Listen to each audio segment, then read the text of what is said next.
Et bonjour tout le monde, c'est Serphilus, et aujourd'hui on se retrouve pour une nouvelle vidéo sur les événements de la semaine pour Brave Frontières.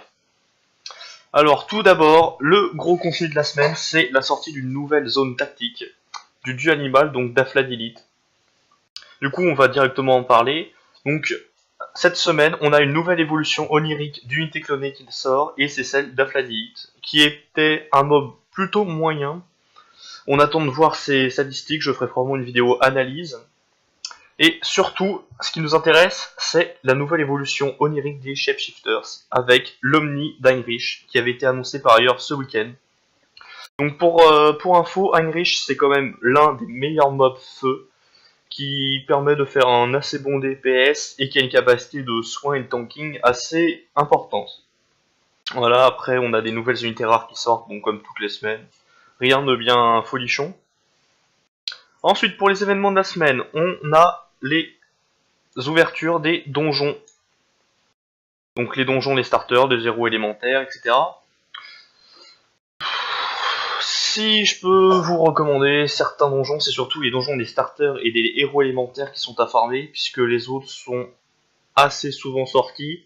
Peut-être moins pour les donjons des Battle Maiden, mais si vous voulez vraiment avoir des mobs que vous pouvez ensuite passer en Omni, faites surtout les donjons des starters et des héros élémentaires, ce qui vous sera le plus utile.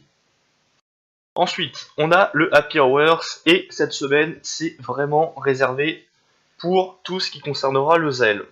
Donc tout d'abord, mardi, on a la chambre d'or qui sera en x9 XP.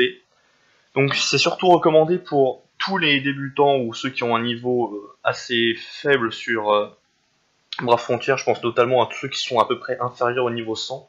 Ça vous permettra de fermer pas mal de zèle, et en même temps de monter votre niveau d'invocateur pour constituer des teams plus solides. Ensuite, pour tous ceux qui veulent absolument monter dans l'arène, je vous conseille, dès le 20 septembre, de faire des combats d'arène en règle aléatoire, puisque les points seront multipliés par 5. C'est extrêmement rare qu'il y ait un événement de ce genre, donc il vaut mieux en profiter dès maintenant. Ensuite, on a également le donjon Retour à l'école qui sera en demi-énergie mercredi.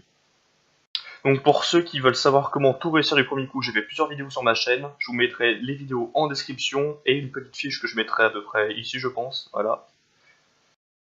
Donc encore le 21 septembre, la chambre d'or qui sera à 0 d'énergie. Donc là, ça va être du farm intensif pour tous ceux qui le désirent. Et là, attention, un gros événement pour tous ceux qui cherchent à augmenter leur team de manière efficace. On a l'éveil des dieux méca qui sera en demi-énergie vendredi 22 septembre. Donc il faut savoir que avant tout, l'éveil des dieux méca c'est 70 d'énergie par run, donc 35 ça permet vraiment de farmer tout ce qui est les dieux méca, et donc ça vous donnera l'occasion peut-être de faire passer plusieurs de vos unités en omni, donc profitez-en. Voilà, après on a les reliques hostiles avec un bonus d'augmentation de taux d'apparition. On peut vraiment les dropper dans les zones supérieures, notamment Ejria, donc c'est pas le plus intéressant. Et après, on a encore la dernière session du retour à l'école en demi-énergie vendredi. Voilà, après lundi, on avait le terrain d'entraînement des âmes avec un bonus de karma. Donc si vous prenez la run à 50, vous faisiez à peu près 180 000, 200 000.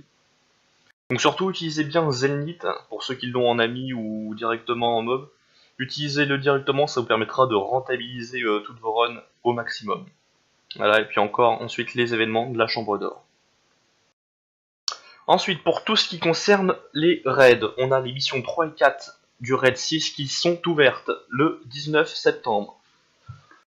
Donc, allez-y plutôt avec une team bien formée, essayez de trouver des gens sur différents réseaux sociaux, parce que les raids 6, ça ne se fait pas tout seul, ou alors il faut vraiment avoir une team très solide et du temps à perdre. Et puis on a la saison 4 du Colisée qui s'arrête jeudi à 23h59 CEST, et qui reprendra du coup le 21 septembre. Donc si vous avez beaucoup de points à dépenser, profitez-en dès maintenant. Ensuite, on va ensuite passer aux événements des portails d'invocation de cette semaine. Et Gumi nous a totalement récompensé puisqu'on a droit de réinvoquer les unités Apex. Alors, je vais vous expliquer comment ça va marcher. Donc chaque tentative va coûter 10 gemmes ou 2 tickets d'invocation pour 2 unités. Donc jusque là on reste sur du classique. Pas de, ça reste raisonnable.